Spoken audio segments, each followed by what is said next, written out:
Buenas tardes. Hablarles de 3 décadas de simbiosis micorrícica, del estudio de los hongos micorrícicos en 20 minutos, creo que pues es un reto, y más bien es como una plática anecdótica de lo que hemos hecho en la Universidad Veracruzana. Bueno, pues iniciamos en el año 1993 y comenzamos pues al mismo tiempo que la formación de nuestros estudiantes. Al mostrarles las fotos de hace 30 años, pues creo que será muy difícil de visualizar. Entonces, entre una de las cosas que aprendí ahorita en el sabático en Morelia es que Marcela me enseñó a utilizar la IA, y entonces, bueno, retoqué algunas fotografías de las que las voy a presentar para que las puedan ver con mayor claridad. Iniciamos en el año 1993 bajo la coordinación del doctor Ronald, que por razones de salud hoy no está aquí en este simposio, y con estos 3 doctores, el doctor Alejandro Alarcón, la doctora Gabriela Sánchez, la doctora Elizabeth Hernández y la doctora Angelina Quiñones, todos continúan hasta hoy trabajando con los hongos micorrícicos en diversas instituciones del país. Nuestros trabajos los iniciamos y para la época parecen ser muy básicos. Estudiamos la dinámica entre los cultivos que más estudiamos fue el café, la población de las esporas en diferentes sistemas de producción, y para la época pues son como muy básicos, ¿no? Pero bueno, así empezamos. Hicimos algunos estudios en los sistemas donde se siembra el café, que antiguamente eran muy contrastantes, y bueno, y así también veíamos que en los cultivos de café que estaban muy expuestos a la aplicación de insumos por su cultivo a bajo sol, encontrábamos tanto número de esporas como baja colonización. Y después hay otro pilar muy importante en la formación de nosotros, en nuestra vida, la presencia de la doctora Lucía Varela, que junto con el doctor Ferrera para la Universidad Veracruzana han sido pilares, baluartes importantes en la formación. Y como hay un dicho que dice que es de buena cuna ser agradecido o algo así, tenemos que reconocer siempre a aquellas personas que nos impulsaron y nos ayudaron al inicio de estos estudios, porque sin ellos no seríamos lo que somos hoy. Lucía, identificamos algunas especies de café. Estos son diferentes sistemas de producción de café. Estos son unos sistemas de café en los que no hay tanta presencia de insumos, en que se cultivan bajo sombra, y lo que notamos ahí fue una mayor cantidad de especies, aunque para esos años pues todavía estábamos en pañales, pero pudimos comparar con aquellos sistemas en los que había un mayor aporte de fertilizantes, herbicidas, y que se cultivaban bajo pleno sol. Esto con el apoyo de la maestra Lucía. Entre uno de los trabajos que hicimos primero con la doctora Elizabeth, bueno, esta es la foto original, es comparar la eficiencia o la respuesta del café a diferentes hongos, y podemos notar qué pasa cuando solamente inoculamos el café con una sola especie. En este caso pues es Rhizophagos aggregatum, y aquí con la famosa SAC19 que algunos de los antiguos micorrizólogos conocían, pero que no sabíamos exactamente por qué especies estaban formados, pero pues algunos trabajamos con este consorcio que ya sabemos y está identificado. En ese momento como que yo no me percaté de que sí hay especies funcionales o con mayor efectividad, y para el café como que le gusta más la diversidad. Entonces comparamos 4 variedades de café y el consorcio, que es la línea verde. Hay una mayor respuesta en casi todas las variedades, pero Rhizophagous solito por sí no ejerce tanto beneficio como cuando inoculamos con el consorcio. Y por otro lado nos dimos cuenta que la variedad Catuai, aunque presenta diferencias estadísticas, es muy poco. En realidad la variedad Catuai responde poco a la inoculación micorrística. Bueno, aquí tenemos otra vez la foto original. Probamos muchas cosas. Aquí está otra vez la SAC19 con el Rhizophagous en otra variedad, la variedad típica, y tampoco se ve un efecto interesante con respecto al testigo y la aplicación de roca fosfórica. Si aplicamos roca fosfórica, pero aplicamos la famosa SAC19, había una muy buena respuesta, pero con este hongo como que no era muy efectivo. Bueno, pues presentamos los datos y nos damos por bien servidos. Igual aquí, si aplicamos diferentes dosis de fósforo, partes por millón, me parece, esta es la foto original, y vemos que a medida que aumentamos el fósforo hasta cierto límite, claro, tenemos un mejor crecimiento, pero cuando en un suelo estéril donde no aplicamos nutrientes no tenemos ningún efecto. Entonces, me sorprendió un poco el que Rocío dijera que yo había sido tenía problemas de equidad de género, y sí, al inicio de mi carrera profesional trabajaba en un lugar donde había 40 ingenieros agrónomos y yo. Entonces, a la mala aprendí que había que sí fertilizar el suelo. Y entonces dicen, Dora es como bióloga, pero no es tan bióloga porque sí aplica fertilizantes. Porque vean ustedes que si no aplicamos fertilizante en un suelo, aquí está estéril, que también se puede encontrar en condiciones naturales casi sin vida, casi estéril, ¿no? Y si no aplicamos en esos lados, no hay producción. Hicimos también algunas colectas y vimos la eficiencia de diferentes sitios, sobre todo los muy tecnificados, en la que las especies de micorriza no eran funcionales y teníamos un efecto similar al testigo. Sin embargo, había otras que resultaban bastante eficientes. Estudios sobre las interacciones nemátodos micorriza, y aquí ven todas las plantas de cada colecta, pues más o menos igual, y yo decía, pues no, los nemátodos no tuvieron ningún efecto. Creo que no enfermaron a las plantas, porque vean, se ven casi igual, una con micorriza y nematos y la otra con micorriza y sin nemato.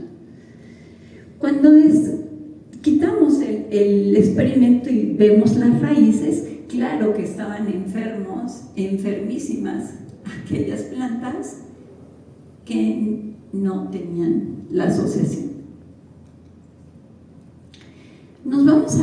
Dejamos el invernadero y nos vamos a la fase de vivero. Esta es mi primera salida a campo, a trabajar con productores que no nos hacían caso, por supuesto, y tuvimos que seguir el experimento nosotras solas para que después de 6 meses pudiéramos ver un plantel muy bonito. Fue lo primero que me gustó, por eso lo presento en este simposio, que es aplicación de las micorrizas.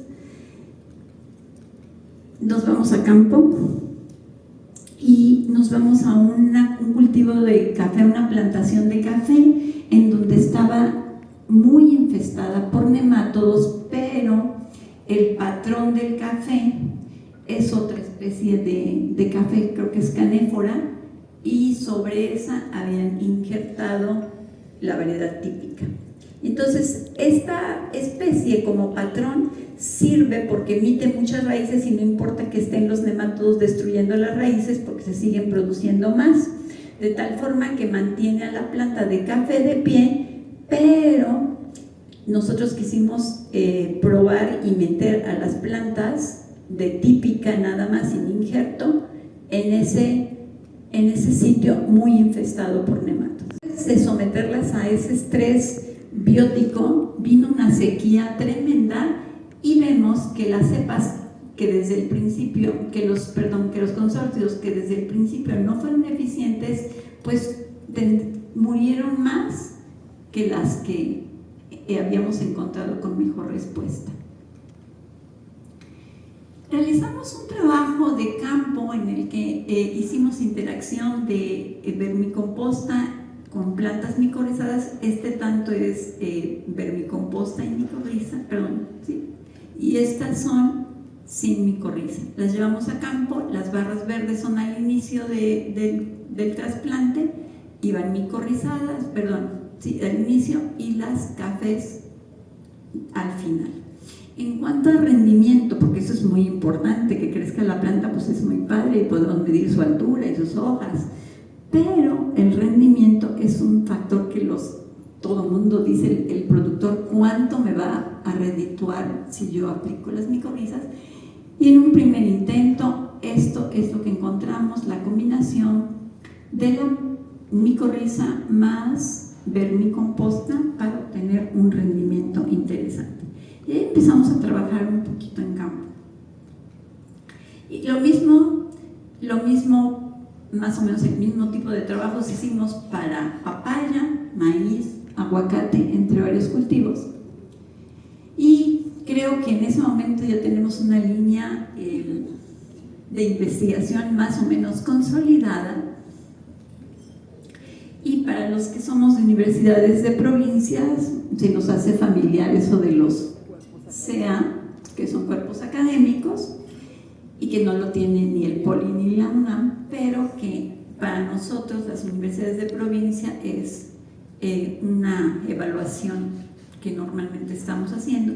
Nuestro cuerpo académico inició con estos profesores, que somos profesores, no investigadores por contratación, investigadores por hobby, y bueno, pues hay una transformación de ese cuerpo académico a través del tiempo.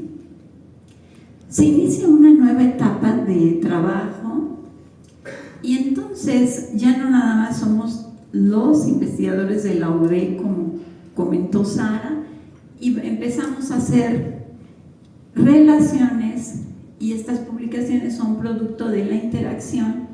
Pues los voy a nombrar: Isabel Barois, Alejandro Alarcón, Yasmín, Mayra, Nacho, John, Wendy y Jacob, que son de la Universidad de Veracruz.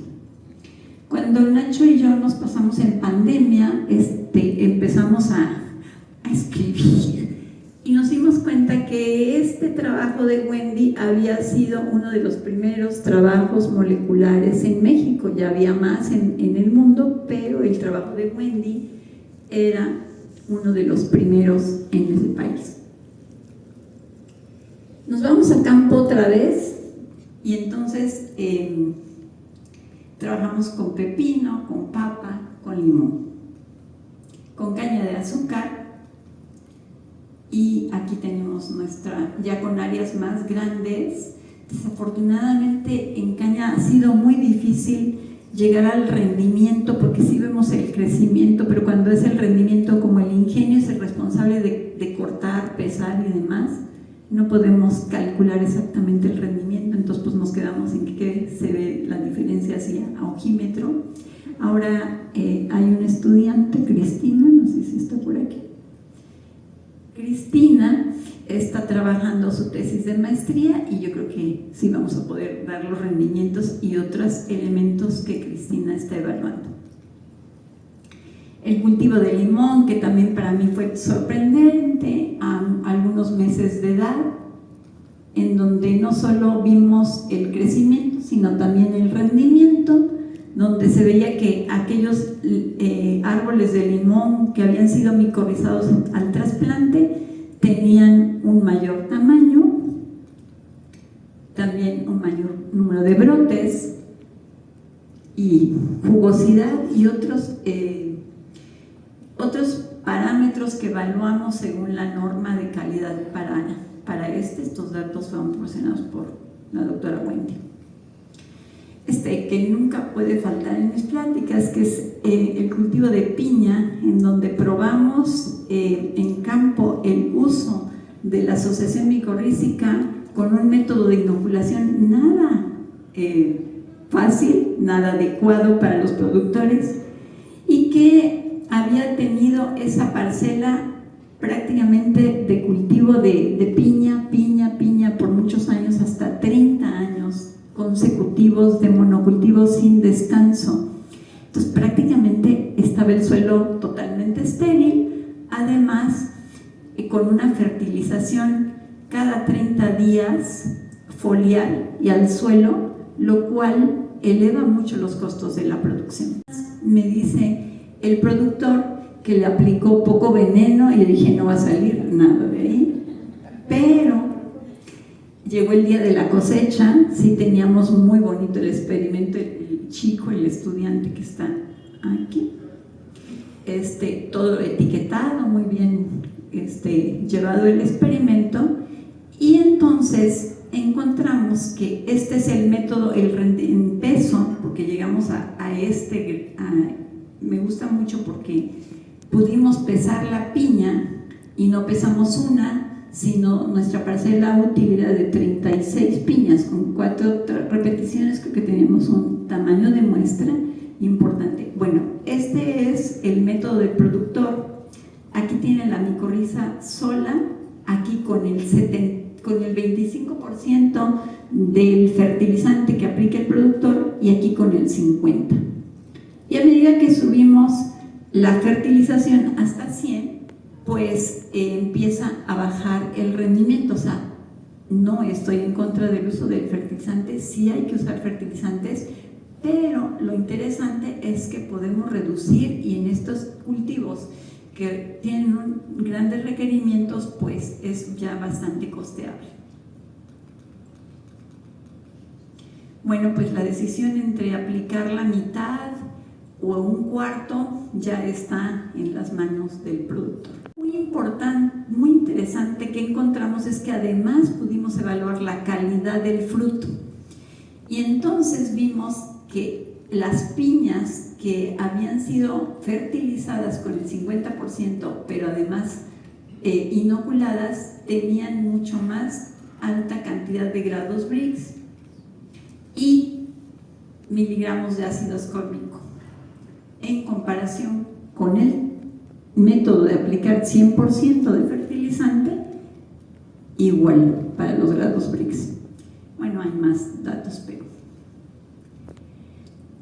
Y después de hacer varios experimentos, varios trabajos de campo con los alumnos, porque todo esto se lo debemos a los alumnos, aunque no aparecen en las fotos, por ser tantos estudiantes, nos vamos a campo a hacer el trabajo de extensión y de trabajar de manera conjunta con productores de algunas zonas, enseñarles a nuestros propios compañeros lo que sucedía, por ejemplo, en el cultivo de pepino, y también cosechar, lo cual, pues sí, eso fue mucho más interesante siempre. En las zonas marginadas, como en la Sierra de Zongolica, que es una sierra en donde aún hablan náhuatl, pudimos trabajar con maíces criollos y visitar la comunidad y enseñarles a producir su propio inóculo. También, además de trabajar en zonas marginadas, así también con productores que querían aplicar el inóculo con la máquina, y además ponerle el fertilizante, y pues, bueno, hágale como quiera, yo creo que no va a salir, pero vemos, este es el tratamiento inoculado, y vemos una uniformidad en el maíz y un grosor en la caña, créanme, aunque la foto no se vea muy clara, y sin micorriza la caña no era tan gruesa y había también un poco de, pues no tan uniforme, y una gran cantidad de malezas. Quisiera que se oyera, pero no, por alguna razón no, bueno, pues no tiene sonido, pero si me creen, ahí tenemos el testimonio de un productor que está diciendo que sí le da muy buen rendimiento. en un terreno muy dañado, intentamos meter coberteras y sembrar maíz.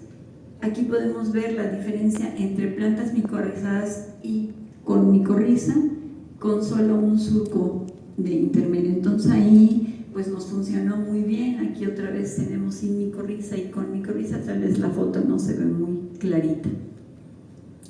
Aquí llegó el momento de la producción en ese cultivo. Aquí tenemos con micorriza, ya ven las plantas giloteando, y aquí aún todavía no. En este caso, yo tuve siempre la intención, cuando viajaba de México a Puebla, de que veía yo policultivos y veía un fragmento de un cultivo y luego un fragmento de otro, y encontramos en una práctica de estudio este lugar que Yajaira hizo el mapa, en el que había surcos de diferentes cultivos. Nosotros nos fuimos al campo y bueno, más o menos así yo intenté dibujarlo, representarlo, donde había 11 especies o 9 especies, no me acuerdo, ahorita vamos a ver, y colecté suelo en cada surco, desde el rábano hasta la cebolla, y contamos, lo primero que se me ocurrió es contar la cantidad de esporas. Como saben, estas son brasicáceas y estas pues son micotróficas, ¿no? Entonces, en una misma área decidí tomar el suelo que me había traído y sembrar maíz para poder tener un mismo hospedero que nos sirviera pues como referencia para determinar la colonización. Y la determinamos, ya no presento la gráfica, pero lo que vemos es que hay un crecimiento también. Aquí es el rábano y aquí es la cebolla. Entonces, los hongos micorrízicos nativos también tienen una influencia del cultivo previo que se sembró. Y bueno, con el poco de suelo que me había quedado, decidí por primera vez no poner el suelo y no esterilizar como siempre lo hacíamos, y ver qué pasaba si además le adicionaba el inóculo que nosotros tenemos en la universidad. Y vean aquí, de meter un proyecto a CONACYT para tener una planta de producción masiva de inoculante micorrízico en el 2008, que hasta hoy está de pie y es autosuficiente. Y bueno, pues generalmente en algunos momentos del año o de los años se hacen donaciones a los municipios, a grupos de productores, también se vende, pero en esta última foto, bajo este rectorado, este es el rector, está haciendo la entrega a los presidentes municipales de algunas comunidades. Como les comenté, el cuerpo académico va sufriendo transformaciones. Aquí ya vemos gente más joven y conocida, y pasamos a una etapa de trabajo con herramientas moleculares que se está empezando. No sé si es correcto, pero yo le puse herramientas analíticas, el uso del cromatógrafo, HPLC, espectrofotómetro, que más adelante en póster o también en presentaciones orales presentaremos algunos trabajos, y herramientas digitales en donde podemos ya calcular el área dañada o el área presentada en nuestros trabajos. Y lo que es mejor, ahora Cristina está usando un sistema de monitoreo para cuantificar o estimar la producción en caña de azúcar, y nos queda un reto del uso de los hongos micorrízicos. Muchos retos. En vivero lo tenemos más o menos arreglado el asunto, pero cuando nos vamos al campo y queremos pensar, este es el cultivo de papa, ¿cómo vamos a inocular esto? Bueno, pues con un productor, por acá va el inóculo y por el otro lado van las papas, así que puede él exactamente con una determinada dosis hacer sus aplicaciones. ¿Cómo inocular plantaciones establecidas? Ese es un reto que estamos trabajando ya. Y las nuevas generaciones, nuevos récords. Aquí tenemos ya una estudiante que se fue dirigida por Yajaira, que trabaja con hongos ectomicorrízicos que nosotros no habíamos trabajado en el grupo, con biología molecular, y hace la identificación de los hongos micorrízicos en pino piñonero, en pinos embroides, y encuentra por primera vez reportes para México. Sí, no estoy mal, ya, sí. Para México. Y nuevamente, como comenzamos con el doctor Ferrera, el año pasado se van 3 de mis estudiantes al colegio, nuevamente seguimos con esa interacción. Nuestras nuevas publicaciones actualmente ya tienen otro matiz, más moderno, más actual. Y pues detrás de todo este trabajo están los estudiantes, que son, yo creo que cientos, y un nuevo cuerpo académico con nueva luz, con nuevas ideas, y con el apoyo de la Universidad Veracruzana seguirán adelante.